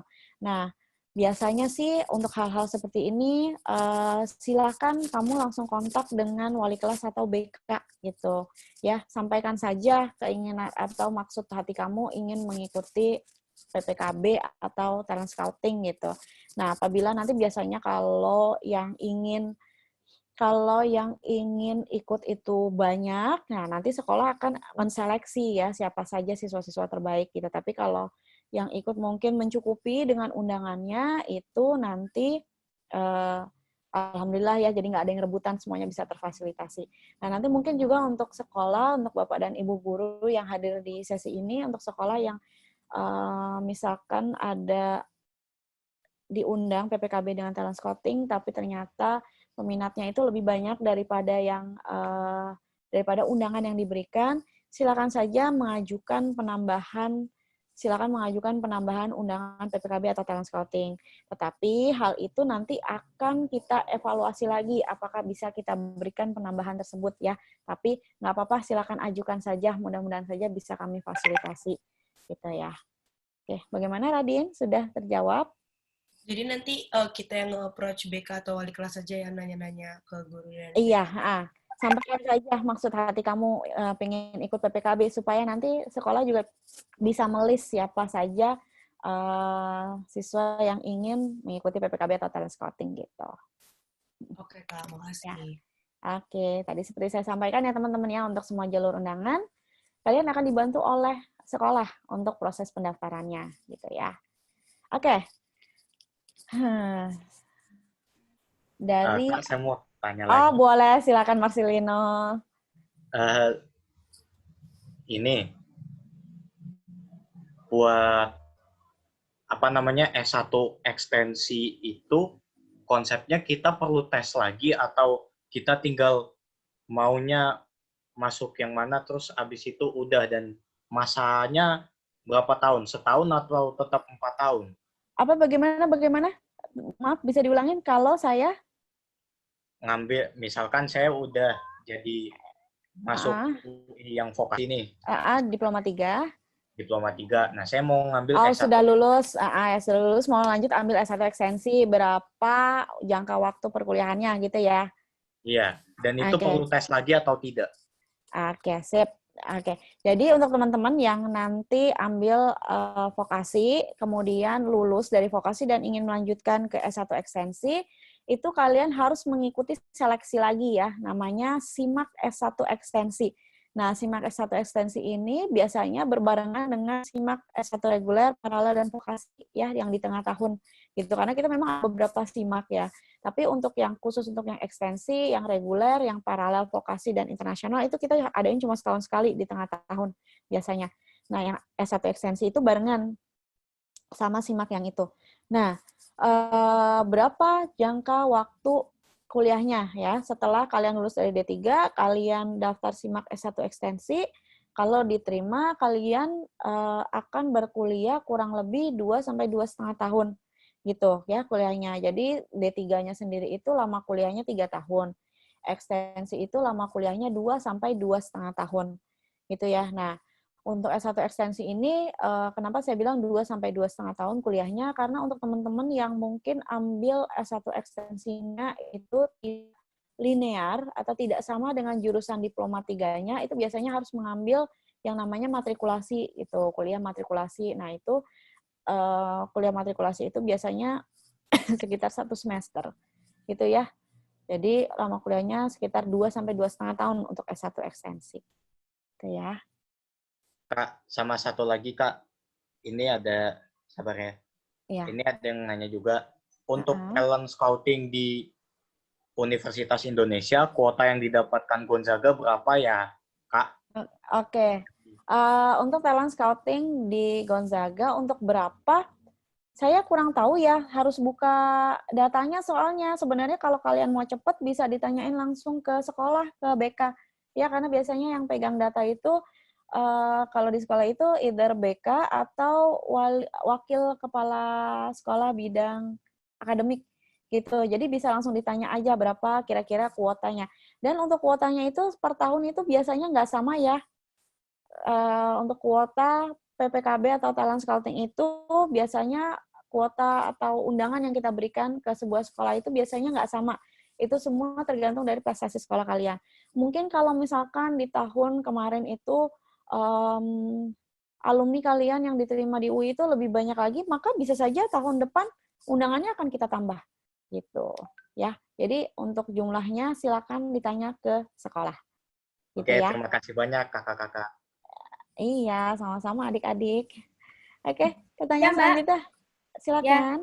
Ya, saya Ernalita, mamanya Joan. Ini tadi silakan Ibu. Saya mamanya Joan. Saya mau bertanya tentang yang tadi Mbak Sarangga tentang SNM, tapi bisa lintas jurusan. Mungkin tadi ditanya Glenny ya. Saya hanya mau menyamakan persepsi. Dari awal presentasi kalian kan ada 6 mata pelajaran yang menjadikan anak ini eligible atau tidak untuk mendapatkan ini. 6 kan ya, untuk IPS. Oke. Nah, kalau kamu bilang tadi dia bisa linjur, jadi kalau dari jurusan yang lain, 6 itu akan disubstitute oleh mata pelajaran yang lain. Begitu ya, Mbak? If I'm not mistaken, terima presentasi dari kamu. Benar nggak? Jadi kalau misalkan anak IPA mau lintas jurusan ke IPS, tetap yang Ambil akan SNM kan? Kita iya, bicaranya untuk SNM aja. Ya. untuk SNM berarti tetap yang dinilai adalah mata pelajaran yang IPA tadi, Ibu. Oh, jadi IPA dipakai untuk itu. Berarti, oke, good. Hanya bingung Iya, aja kok.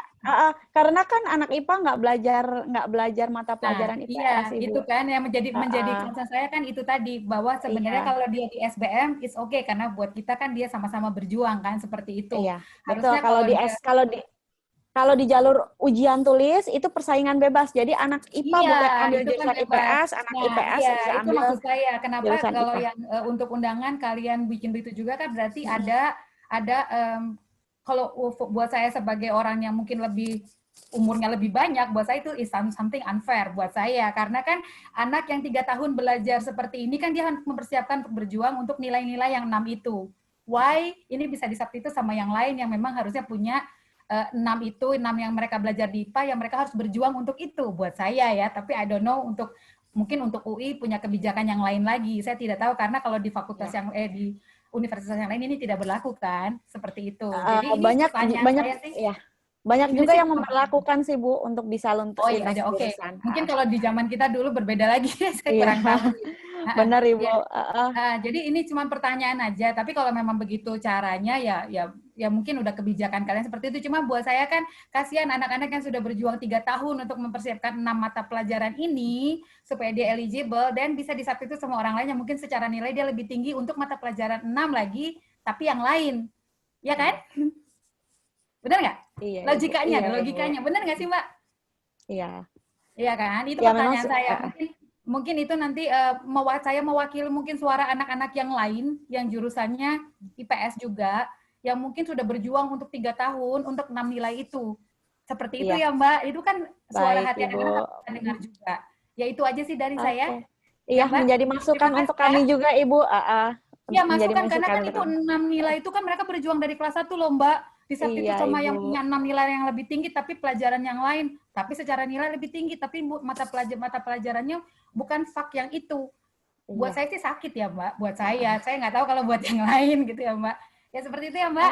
Thank you ya. Terima kasih, Bu. Ya. Yuk. Iya. Oke, silakan untuk yang lain. Saya mau nanya, Kak. Iya. Saya mau nanya, kalau untuk aduh maaf, kamera saya rusak, Kak. Iya, namanya siapa? Cleo, nama saya Cleo. Iya, silakan Cleo. Kalau misalnya untuk siswa yang pernah tidak naik kelas, itu apakah masih bisa mengikuti seleksi jalur undangan? Apa udah nggak bisa? Oke, baik. Untuk siswa yang tinggal kelas itu masih boleh ambil jalur undangan. Jadi nanti nilai rapot yang disubmit itu nilai rapot, misalkan tinggal kelasnya di kelas, gimana ya, intinya yang tidak disubmit itu adalah nilai rapot yang ketika dia tinggal kelas, gitu. Jadi di submitnya nilai rapot yang ketika sudah dia ulang kelasnya itu, gitu. Jadi masih memungkinkan untuk anak tinggal kelas bisa ikut jalur undangan, gitu. Jadi yang nilai rapot yang disubmit nanti yang nilai rapotnya yang ngulang gitu. Jadi yang tinggal kelasnya jangan disubmit. Jadi tetap yang disubmit itu adalah 5 semester gitu. Kalau tinggal kelasnya nantinya kamu semesternya lebih banyak ya dari yang kalian tempuh dibandingkan teman-teman yang tidak tinggal kelas. Tapi nanti tetap bisa ikut jalur undangan dengan syarat nilai rapot yang disubmit adalah 5 semester yang ngulangnya tidak disubmit gitu. Yang tinggal kelasnya tidak disubmit. Makasih, Kak. Iya, sama-sama. Oke, silakan yang lain. Ada pertanyaan lagi? Kalau nggak ada pertanyaan, nggak apa-apa. Saya mau minta Kak Ricardo untuk sharing-sharing lagi nih. Halo Kak Ricardo. Ya, Kak. Ya, Kak Ricardo, gimana sih perasaan kakak gimana ya? Apa sih yang paling bikin Kak Ricardo seneng kuliah di UI? Oke, sebetulnya yang buat aku senang di UI itu adalah iklim pembelajarannya. Dalam artian sih kita punya teman-teman yang memang juga sama belajarnya juga sama keras ya. Jadi kita bisa saling sharing. Misalkan ada kesusahan, kita juga lebih lebih bisa saling membantu satu sama yang lain, bisa saling ngajarin satu sama yang lain. Dan juga yang aku senang di UI itu karena teman-temanku itu jadi beragam, jadi mereka dari berbagai latar belakang dan aku bisa lebih menggali mereka tuh pandangan mereka seperti apa kurang lebih dan cara belajarnya dan lain-lain sebagainya. Kurang lebih sih begitu Kak yang aku senengin. Oke. Terus Kak, kalau dari yang saya tahu ya, apalagi Kak Ricardo kan di Fakultas Teknik ya. Fakultas Teknik itu banyak banget lab-lab yang mungkin nggak dimiliki oleh universitas lain. Nah, itu gimana sih Kakak? Boleh diceritain nggak? Oke, aku mungkin cerita sesuai dengan jurusanku ya, mungkin di teknik mesin. Kalau di teknik mesin itu kita punya kurang lebih ada 6 lab. Itu ada lab konversi energi, lab mekatronika, lab perpindahan kalor, lab heat transfer, terus kemudian lab kita juga punya bengkel CNC sendiri, jadi kita bisa membuat part-part yang dari kita gambar dari software itu kemudian kita buat menjadi part yang beneran dari setelah dirancang, kemudian kita bisa assembly. Kemudian ada lab industri juga kita punya. Kurang lebih sih itu sih yang ngebuat yang aku lihat kalau di teman-temanku itu cerita nggak ada di universitas lain. Kurang lebih sih seperti itu. Oke, iya di Fakultas Teknik itu bahkan saat ini sedang dibangun ya Kak ya, satu gedung baru yang nanti isinya nanti lab-lab canggih semua ya. Betul. Itu hibah dari mana Kak? Saya lupa deh. Gedung itu. Hibah dari, kalau saya dengar dari informasi teman saya itu hibah dari kapal api dan Pertamina kalau tidak salah. Oke, jadi banyak banget memang di Fakultas Teknik itu laboratorium yang mungkin tidak ada di universitas lain gitu ya. Contohnya di Fakultas Teknik itu ada kita sekitar tahun 2018 itu mendapatkan hibah dari Honeywell. Jadi itu menjadi laboratorium kendali dia jadi ada satu ruang gitu. Dia bisa mengendalikan semua electricity yang ada di gedung itu. Jadi kamu mau nyalain AC di gedung itu, mau nyalain AC di suatu ruangan, mau matiin lampu atau mau hidupin apa, itu semua hidupin komputer, itu semua bisa dilakukan di laboratorium kendali itu. Nah, itu pertama di Indonesia, adanya di universitas pertama di Indonesia, adanya di Fakultas Teknik itu. Jadi banyak banget kita fasilitas-fasilitas yang kita miliki untuk menunjang pembelajaran maupun kegiatan-kegiatan kalian lainnya. Nah, mungkin juga ini kaitannya dengan UKM ya. Mungkin teman-teman di sini, saya sih mengharapkan untuk teman-teman dari Gonzaga kalau nanti diterima jadi mahasiswa UI ya, jangan jadi mahasiswa kupu-kupu ya. Tetap harus jadi mahasiswa yang berprestasi selain akademik ya, ikut-ikut organisasi atau UKM, itu penting banget karena banyak banget keuntungan kalau kalian mengikuti organisasi atau UKM. Contohnya apa? Contohnya soft skill ya, kemampuan soft skill. Kemampuan soft skill itu akan kalian dapatkan di luar dari ruang kelas gitu. Jadi bisa kalian dapatkan ketika kalian berorganisasi. Kedua, networking ya. Saya yakin banget teman-teman yang lulus dari Universitas Indonesia insya Allah akan menjadi orang-orang yang sukses ya. Cari kerja itu nggak cuma modal pintar aja ya. Cari kerja atau jadi orang yang sukses itu nggak bisa cuma modal pintar akademik aja, tapi kalian juga harus memiliki networking yang luas gitu. Kemudian kalian juga harus memiliki kemampuan soft skill yang baik, manajerial, kepemimpinan, itu semua bisa didapatkan ketika kalian mengikuti atau bergabung dalam organisasi gitu. Apalagi organisasi yang tingkat universitas ya, itu kalian bisa ketemu dengan teman-teman dari berbagai macam fakultas yang ada di Universitas Indonesia. Gitu ya. Jadi tolong nanti kalau sampai diterima jadi mahasiswa UI, amin ya. Kalian silahkan gunakan kesempatan kalian sebaik-baiknya, jangan hanya belajar saja di Universitas Indonesia. Gitu. Ya. Silahkan untuk pertanyaan lainnya, boleh kalau ada yang masih ingin bertanya. Bapak dan Ibu, teman-teman, saya persilakan kalau masih ada yang ingin bertanya.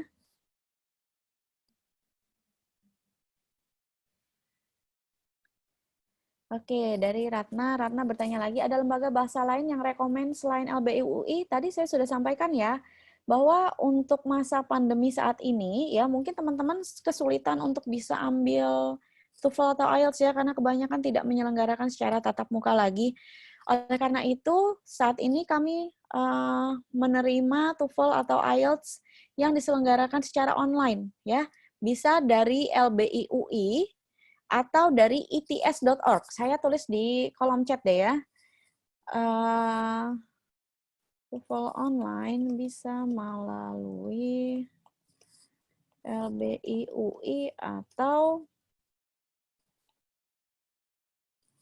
its.org. Nah, ini dua lembaga yang TOEFL online-nya kami terima untuk mendaftar kelas internasional. Makanya kenapa saya sarankan untuk mulai dari sekarang, karena supaya pengalaman-pengalaman dari yang kemarin itu untuk penyelenggaraannya itu biasanya ada kuotanya gitu. Ya, ada kuotanya. Satu sesi itu kalau nggak salah hanya 9 orang waktu pertama-tama itu. Saya kurang tahu selanjutnya bisa ditambah atau tidak per sesi tesnya di LBI. Ya, waktu itu hanya 9. Jadi rebutan sekali. Jadi kalau misalkan memang kalian benar-benar ingin mendaftar kelas internasional, nggak apa-apa kok dipersiapkan dari sekarang. TOEFL atau IELTS itu jangka waktu masa berlakunya kan lumayan lama. Jadi teman-teman bisa persiapkan dari sekarang gitu. Jadi pun kalau misalkan sampai kalian tes ternyata amit-amit ya nilai TOEFL-nya belum cukup, kalian kan masih punya waktu untuk memperbaiki atau mau ambil ulang. Tuh, jadi silakan teman-teman mulai mempersiapkan TOEFL atau IELTS-nya mulai dari sekarang. Tuh ya, kalau yang ingin ambil kelas internasional. Nah, pertanyaan dari Ivana Tarigan untuk jalur talent scouting selain IELTS atau TOEFL ya, bukan N ya. Untuk jalur talent scouting selain IELTS atau TOEFL, ada dokumen atau nilai lain yang dibutuhkan atau tidak? Ada ya, tadi sudah saya sebutkan bahwa butuh nilai rapor dan prestasi. TOEFL atau IELTS itu syarat administrasi ya. Gitu. Sepertinya waktunya sudah habis ya Bu ya. Sudah 13.05, kita terlalu asik soal pertanyaannya banyak sekali. Baik, kalau begitu saya kembalikan kepada Bapak dan Ibu Guru. Silakan Ibu. Oke, nampaknya sangat asik sekali juga. Banyak pertanyaan juga dari teman-teman yang tentunya tidak bisa semua dijawab ya, Bu. Iya. Bagi teman-teman yang masih ada pertanyaan dan juga masih ada hal-hal yang ingin ditanyakan kepada Kak Rini dan juga Kak Ricardo ya, kalau bisa menghubungi, bisa juga ini mencari di IG di @dutahumas.ui ya, dan juga tadi juga di-share oleh Kak Rini, TOEFL online bisa melalui LBI UI atau its.org. Dan juga tadi ada mengenai brosur. Brosurnya ui.id/KI-nya besar dan brosurnya kecil biasa, KI brosur gitu. Nah, itu merupakan informasi yang bisa teman-teman ambil di internet begitu mengenai UI. Jika ada masih hal-hal yang ditanyakan, teman-teman bisa menuju ke sana atau bertanya kepada guru BK yang ada di sekolah begitu ya. Oke, mungkin sebelum ditutup, Kak Rani atau Kak Ricardo ada close statement? Oke, baik. Jadi untuk teman-teman yang hari ini mengikuti, dan Bapak dan Ibu yang mengikuti sesi presentasi kami mengucapkan banyak terima kasih atas perhatian dan antusiasme yang besar banget yang memang selalu kami dapatkan ketika kami ke Gonzaga. Kita senang banget loh, yang nanya banyak banget, yang ikut juga ratusan tadi, kita lihat kayaknya malah ribuan, kayaknya 5.000 ya. Nah, kita berterima kasih dan mohon maaf sekali apabila dalam penyampaian informasi kami berdua tadi ada kata-kata yang tidak berkenan. di hati Bapak dan Ibu serta teman-teman sekalian. Semoga next time kita ketemu lagi untuk teman-teman yang mau masuk UI, kita ketemu lagi sudah pada pakai jaket kuning ya. Oke, kalau begitu saya dan Kak Ricardo mohon waktu undur diri. Terima kasih dan sampai ketemu lagi. Oke, kami dari tim BK dari SMA Kolese Gonzaga juga mengucapkan banyak terima kasih kepada Kak Rini dan juga Kak Ricardo karena telah meluangkan waktunya, sudah bersedia memberikan informasi kepada kami. Di sini harapan kedepannya nanti semoga banyak teman-teman yang masuk UI ya. Kalau berminat semuanya minat nih kayaknya. Dan semoga kerjasama antar kita, universitas dan juga sekolah tetap berlangsung sehingga kita bisa bertemu lagi di EduFair selanjutnya ya Kak. Oke, terima kasih juga kepada Bapak Ibu wali murid dan juga teman-teman. Tadi ada yang dari kelas 10-11 beberapa dan juga kelas 12. Karena sudah meluangkan waktunya mengikuti Gonzaga Virtual EduFair 2020 ini walaupun kita secara virtual ya. Dan juga tadi teman-teman bisa mengakses informasi mengenai UI di channel-channel yang sudah disediakan gitu ya. Saya mengingatkan lagi setelah ini ada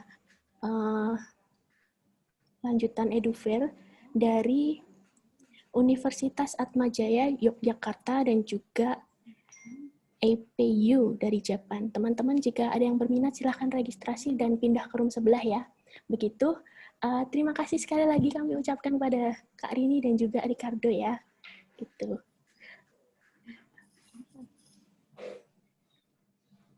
Terima kasih semuanya, mengucapkan terima kasih di chat. Terima kasih. Terima kasih Kak. Terima kasih Kak. Terima kasih. Terima kasih semua.